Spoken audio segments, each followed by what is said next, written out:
Welcome, everybody, to this week's podcast episode for the Financial Freedom for Physicians podcast. I'm your host, Dr. Christopher Liu. And as you know, we talk about 4 different types of freedom: time, financial, location, health freedom. And in that light, I'm always curious. I'm scouring the globe looking for people doing interesting things on the margins, helping others, making a difference.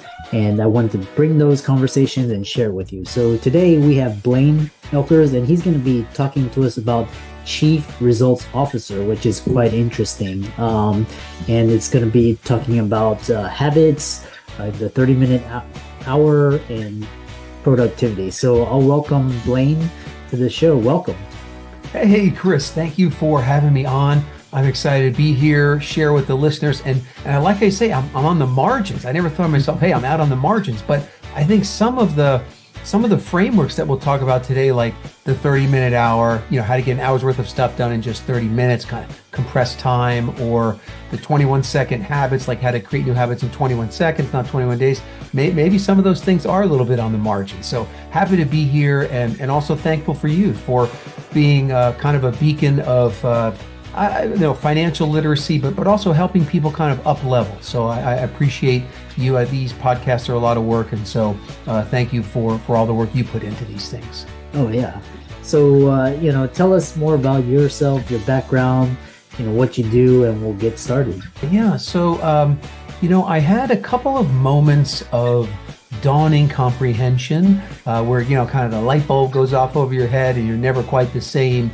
And so I was born in New Jersey and had a good, nice upbringing in high school and all that. But when I went to college, I went to Purdue University and studied computer science there. And that's where I had my first kind of moment of dawning comprehension. And I had sent away, I saw this ad, and I've kind of been, maybe like most of the listeners, a seeker of knowledge. How can I do better, be better? And I saw this ad for an audio cassette. So I'm kind of dating myself. I went to college in the 80s, but I sent away for this audio cassette, and it was an abridged reading of the book Think and Grow Rich by Earl Nightingale. Now later, this guy Earl Nightingale became one of my mentors, but I read this book, and so Think and Grow Rich, and so I bought the book after listening to the tape, but I realized it wasn't just like financial riches. It talks about that, but it was riches of any kind, which could be health, relationships, spiritually, but anything that you desire. And I realized, there at college that I came up with a little phrase called WYTAYBA.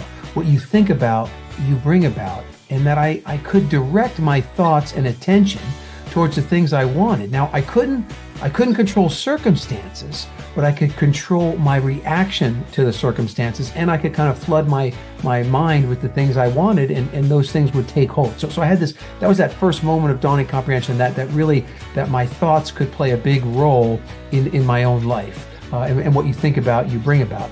And so then the second moment of dawning comprehension, which led me to this career I'm in now, is that I came home from a business trip. So I was a computer scientist. I was working for a company called Rational Software Corporation, and I came back from this long business trip. And my son Bo, he was like 1 year old at the time, and I got back and he's like kind of giving me the cold shoulder. I'm like, hey Beth, what's wrong with Bo? Is he like sick or something going on? She goes, no, you were gone so long, he kind of forgot who you were.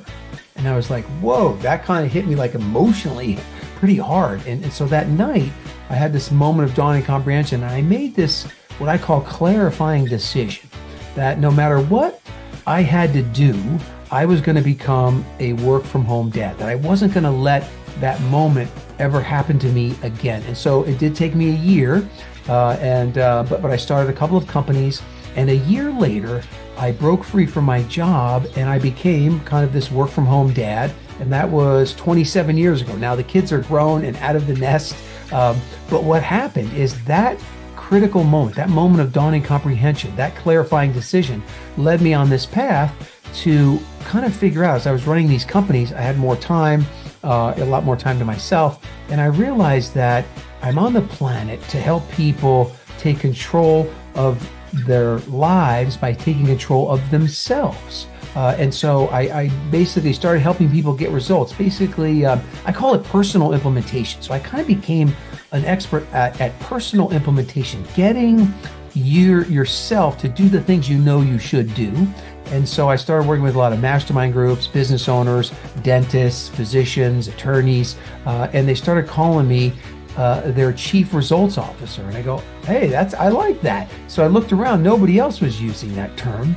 So I went to the U.S. Patent and Trademark Office and I said, hey, can I get the registered trademark? So it took like 6 months and a few $100s, but I got the R with the circle. So now I am, America's only chief results officer, basically helping people kind of, get stuff done, that they know they should be getting done, but they're not. So that's, I don't know if you wanted that much of a backstory, but that is who I am and how I got here. Yeah, that's quite interesting.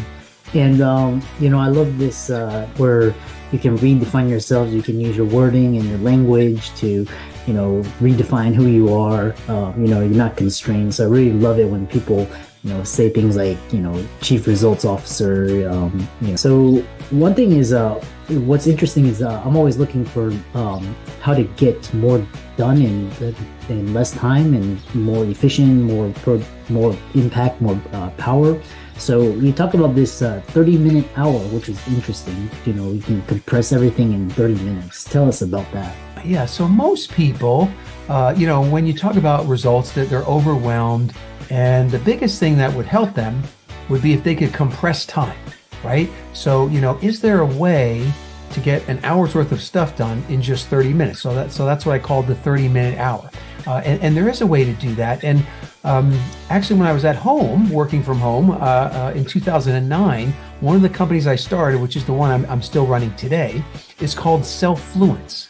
And Self-Fluence is the art and science of influencing yourself, or I also like to say the power you already have to influence yourself. So all the frameworks that I teach, like the 30-minute hour, it's something that there's nothing new for you to learn or do. Like, you know how to do it already. I'm just going to put some focus on it. We're going to just shine some light on it, so you remember, how to do it, and you could do it every single day. But you already know how to do it, and so this idea of the 30-minute hour is so powerful that I have to make sure that Chris and Blaine and the listeners are going to use it for good and not for evil. Okay, so what we're going to do is, let's say that you and we have 4 30-minute hours in a row. So we basically got 4 hours worth of stuff done, but we got that done in just 2 hours. Now that leaves us 2 hours of guilt-free time for ourselves to not work on our business. Now, a lot of entrepreneurs, business owners, physicians, dentists, when I teach them this framework, which they already know how to do, they do it, but then they just do more work or more production or more hours, and that's not what I want you to do. That's the evil side. But the good side is, and the question I'm going to ask you, and I'll answer the question first, is if you had 2 guilt-free hours of time, what would you do? So for me, I like family, so I probably reach out to my kids. One lives in Denmark, but one is local, so I do that. I love my Peloton bike I have here in my home office. I probably take a little Peloton ride. I also like the outdoors, and I'm in Phoenix, so hiking is really good there. Go for a hike. I do like to connect with old friends. I feel like I don't do that enough, so I probably reach out to some old friends, and then I work from home, so I do like the good old-fashioned power nap. So I probably take 15 minutes for a power nap. So that's my guilt-free 2 hours. Chris, what about you? What would you do with 2 guilt-free hours? Me, I would spend more time with family, do more reading, do more thinking, journaling, just, reflection. That's where I would spend it. Nice. Perfect. All right. So you listeners out there, I want you to write something down, because we're going to show you how to get the time to do that. And my hope, my desire for you is that you'll put more of those things back into your day, because a lot of times you get so busy, you push those things out. And, at the end of life, so one of the things I studied people at the very end of life, and they always, everything they say, that they wish they would have done falls into just 2 categories. And one is they wish they would have had more memorable moments with the people they love. Now, when I ask deeper, like the people they love, it is family, but it's also like peers, maybe staff that work with them for a really long time, but memorable moments with the people they love. That was one. And then the second one was they say, I wish I would have had more impact with what I had learned in life. So memorable moments with loved ones and impact. So keep that in mind when you're choosing where to spend your time. Okay, back to this concept of the 30-minute hour. So there's a day, Chris, there's a day of the year. Now, some people, this happens a couple times a year, but there's a day where your productivity soars. And it's a day where the person, you get 3 to 10 times more stuff done than your ordinary day. Now that's 3x to 10x. Now we're only looking for 2x, so this is going to be easy. But do you know that day of the year where people get 3 to 10 times more things done than their ordinary or normal day? I'd probably say right after the new year. Right. Okay, so people are motivated after the year, but that's not the day of the super high productivity. And so I'm going to share with you, and this is going to be very self-evident, and you're going to realize that you have the ability to have 30-minute hours every single day, not on just this day, but actually that day where people are 3 to 10 times more effective and have more productivity than the ordinary day is actually the day before vacation. Okay, so think about that. The day before vacation, people are 3 to 10 times more productive than any other day of the year, right? And so what I did is I studied the day before vacation and people do what they do on the day before vacation. And so I whittled it down to just 3 things, and I created a little acronym called PDF. Now I named it PDF because that's easy to remember. People say, hey, email me the PDF or print out the PDF, right? So it's an easy acronym. So when you think of the 30-minute hour, think day before vacation, and then think PDF. Now, PDF stands for plan, delegate, focus. And what I want to do is I want to unpack each one of those. Plan, delegate, focus. I want to unpack each one of those so that you can put that back into your day, your ordinary day, and have these 30-minute hours. So when you think about planning, so on the day before vacation, people tend to plan that day out. Plan it out, sometimes down to the minute, if not at least down to the hour. So you can start to have, some 30-minute hours if you'll just do what I call NDP, next day planning. So never let a day end without planning the next one. So, before you go to bed, just plan out that next day. And the more you can plan it out, the better. Now, we know the world's going to come in and circumstances are going to slap you around a little bit, and you're probably not going to get everything you want done. But having a plan, you will get significantly more done. Then if you look at the day before vacation, people wake up 30 to 60 minutes earlier than their normal day. So that if you want a 30-minute hour for the first hour, just wake up 30 minutes early. Not to say you want to do that every day, but that's one, that's one method. The other thing about the planning is that on the day before vacation, if you think back, you had a very clear vision of this stuff has to get done, right? We have to drop off the dog at boarding or the dog will die, right? So you have this very clear vision about what needs to happen. And so bring that back to your ordinary every single day. And the other thing is, from a planning standpoint, is that you become a master at the 80-20 rule. Now, most people, they understand the 80-20 rule that, 20% of what you do produces 80% of your results, also called the Pareto principle. They understand that, but on their ordinary day, they're not using it. But on the day before vacation, you're like, look, this is something that gets results. I've got to do these things, right? These are the vital few that I have to do. And then there's the trivial many, all these other little things, they can just wait, right? They can wait till after vacation. And so I call that proactive procrastination. And so one of the ways I buy back time is in the morning when I look at my to-do list. Let's say I've got 10 things on there. I'm looking for the 20. What are the 2 things that are going to make the biggest difference? And I'm going to do those first. And then those other 8, I'm looking at those and I'm saying, what could be pushed out to tomorrow? Okay, if I don't get that done today, it's not the end of the world. Push it out. And I push you out, kind of proactively procrastinate on as much of my to-do list as possible, so then I can focus in on the higher value items, right? So that's plan, that's the P. D stands for delegate. So what happens is that, on the day before vacation, people think who before the do, right? They think who before do, meaning you think who could do this before you go do this, right? So on the day before vacation, if I have a bunch of errands that I have to run, I'm kind of asking my wife, hey, are you able to do these? Or she says, I'm going out to do this. I said, great, can you do these 3 other things? Well, now by her taking that, by me delegating that to her, I just created, 30 extra minutes in my day. So delegation is really big, and deferring is also really, really big. Now, where I get my most, 30-minute hours from is F, and F stands for focus. So we got plan, delegate, focus. You have on the day before vacation, somehow inside of you, you muster up this like fierce focus and you think about the day before vacation. First of all, let's think about all the things that don't happen on the day before vacation, right? So you don't have idle chit chat. You're not chasing shiny objects. You're not going on the internet surfing around. You're not lost in social media. You're not lost in news media. You're not involved in long conversations. You're like on task, on point, right? So that's because you have this fierce focus. And so bring that back, into kind of your ordinary day. Now, the great thing that happens on the day before vacation is that, let's see, do you remember or do you know of the very first James Bond movie? You know, it was in 1963. I've watched them, but I don't recall which was the first one. Okay, so the very first movie, James Bond, 1963, was a movie called Dr. No. And the reason I bring that up is because on the day before vacation, that word is used 10 to 20 times more than it is on an ordinary day. So people are like, hey, Blaine, can you do this? Blaine, can you do this? No, I'm going on vacation. I can't accept your stuff, right?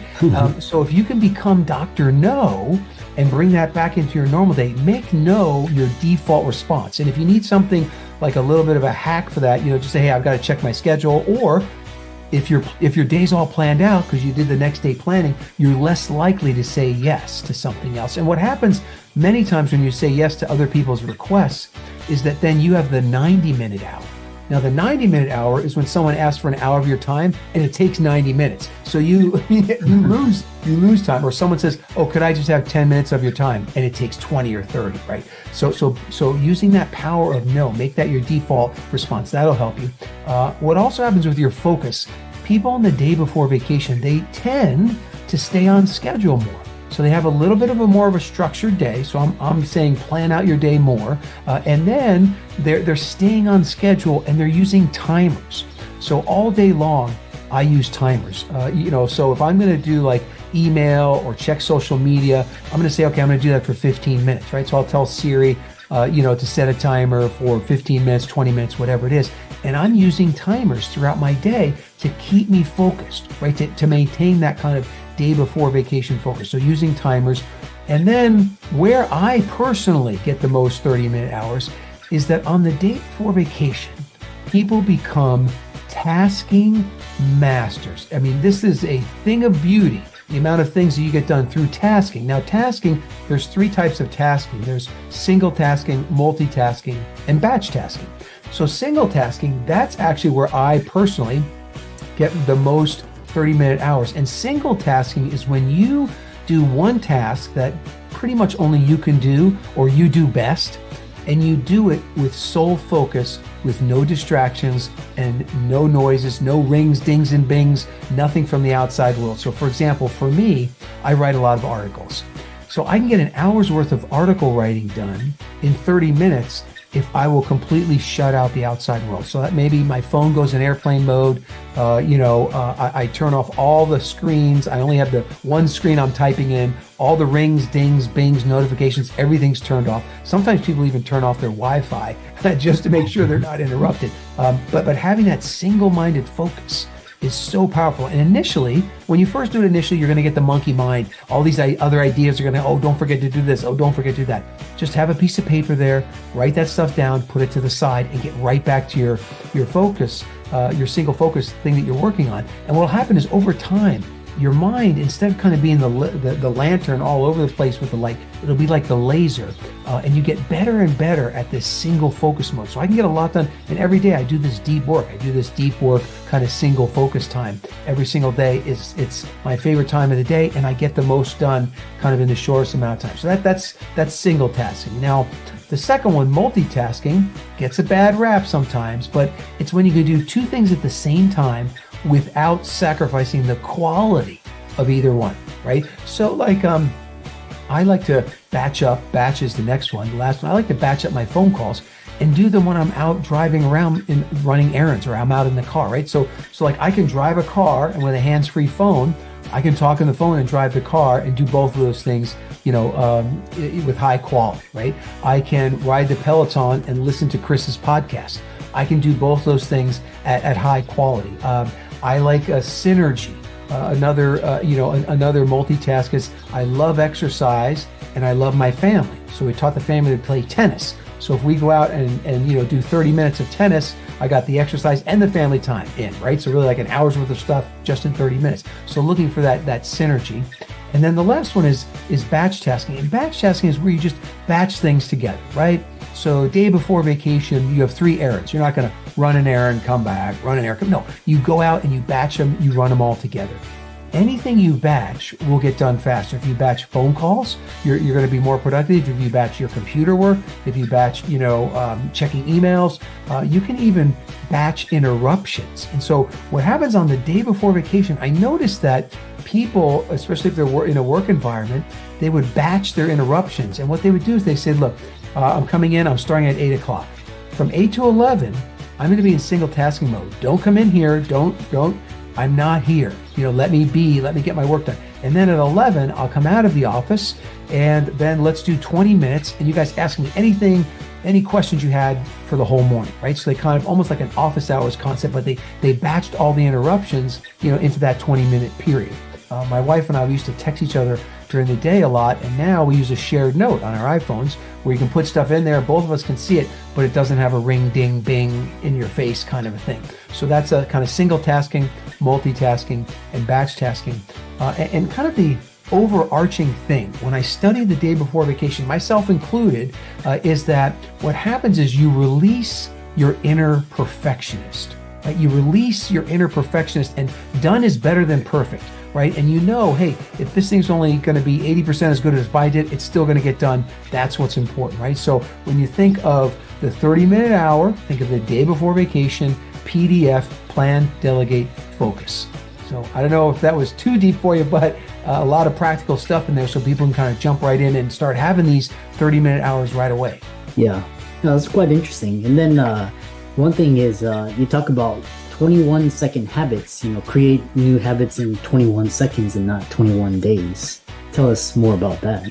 Yeah, so it's the same concept, that I was talking about with self-fluence, that you already know how to do it, right? Like the 30-minute hour, that basically was just, the day before vacation. Like you already know how to do it. So a lot of times people say, I'm not that good at habits, Blaine. I can't keep habits. And then, especially when we're doing big kind of workshops and stuff, I'll ask people, how many people here have, brushed their teeth in the last 24 hours? And every hand goes up, right? Occasionally some dentures in there, right? But every hand goes up. And then I said, well, how long have you had that habit? Of brushing your teeth at least once a day. And it's decades for many people, right? And so it isn't, the idea of this 21-second habit, first of all, is to realize that you are a habit master, and all you need to do is to tap into that mastery that you already have, right? So I'll tell a little story. My wife, luckily she does not have this anymore, but she used to have nearly daily migraine headaches. And so the doctor said, look, Beth, here's this log, this headache log. You've got to fill this out every day. And it was like, what did you eat? What's the barometric pressure? What do you think the triggers could be? So it's all this information. And she could do it for a couple of days, and then she would lose the log. Then she'd forget to do it. And she just couldn't get the habit of doing that. And then one day we were kind of watching each other in the bathroom and in the mirror and brushing our teeth. And she was brushing her teeth. And in that moment realized that, and here's the first key to the 21-second habit, is that she could link an existing habit that she's already a habit master at with no willpower required to her new habit. So she took the headache log, put it underneath the toothbrush and the toothpaste, and now she's at 2 minutes. The dentist says brush for 2 minutes. She's 2 minutes twice a day. So she had 4 minutes a day with that headache log, and she went about 90 days in a row. filling that thing out. And that helped the doctors. And now she might get a migraine every couple of months at the most. But the key there is that she habit linked it to something she was already a habit master at, right? So there's so many things you could habit link to that would allow you to basically within 21 seconds or instantly create that new habit. And so, for example, the second key, though, is that in order to get yourself to do it, you want to do, so the first thing is linking, and the second thing is urge surfing. And so if you can surf some kind of an urge that you have to help you to get you to do the habit, then it's even more powerful. So in my wife's case, like she didn't like that gritty feeling in her teeth, like she had to brush her teeth, but she wasn't allowed to brush her teeth till she started to fill out that log. In my case, I had two habits that I wanted to start every single day. One was I wanted to do this Bible app, and the other one was I wanted to take a mind shower. So like people wash their body every day, but I wanted to like wash my mind. I wanted to do a meditation, and I wanted to kind of like just clear my brain in the morning and kind of set the right intention for the day. So I said to myself, okay, Blaine, what do you do every day? No willpower required. What's the first thing you do every morning? Smartphone. So every morning, the first thing I do is I open up my smartphone. So what I did is I just moved all the apps off my home screen, and I just put the two apps there, the Bible app and an app called Headspace. And then so when I open my phone every morning, I have to do those two apps before I'm allowed to touch anything else. So I have it linked to the opening of the phone. And today was day like 680 days in a row I've done this. But I'm going to open my phone. I have to do those things first. And I'm surfing the urge to want to touch all the other buttons in my phone, right? My son's in Denmark. He might text me in the middle of the night. I want to see, how are things going with orders that have come in, what's going on in the news, what's going on with my friends. I mean, I have all these, notifications waiting for me in the morning, but I'm not allowed to do those until I do those other things first. So I'm surfing that urge to want to do that. So just adding those two things, right? Habit linking and then surfing some urge can allow you to kind of create habits instantly. And there's things you do more than once a day, like brushing your teeth. There's things you do once a day, like getting dressed, driving to work. So there's all kinds of things throughout your day that you can habit link to, and then just look for the urge, in that other habit that you're doing. What kind of urge could you surf to kind of get you to do that thing? Yeah. It's been really so habit linking, and then which is very powerful. I know I know you gave a TEDx talk, and so I recommend the users to go there. And I know a lot of the audience would, given a lot of insights, they may want to reach out to you on social media, connect with you, visit your website, contact you. How can they do that? Yeah, let's just keep it real simple. And so I think the best thing is to opt in to see my TEDx talk. So you just go to Blaine TEDx, so BlaineTEDx.com. And there you can opt in, you'll get my TEDx talk, and then we'll be connected. You can email me, you'll get links, you'll get a little bit of my story. But then, however I could serve you, I'd love to do it. I run some super results days, and basically I help people, like I said earlier, take control of, their lives by taking control of themselves. Yeah, it was a fantastic discussion. I learned a lot. I'm sure a lot of the people in the audience learned. So be sure to check out Blaine's resources in the links and show notes. And so thanks so much, and we look forward to hearing out about your future success. Oh, thank you so much, Chris. And I'll leave you with this. The bad news is time flies. The good news, you're the pilot. So pilot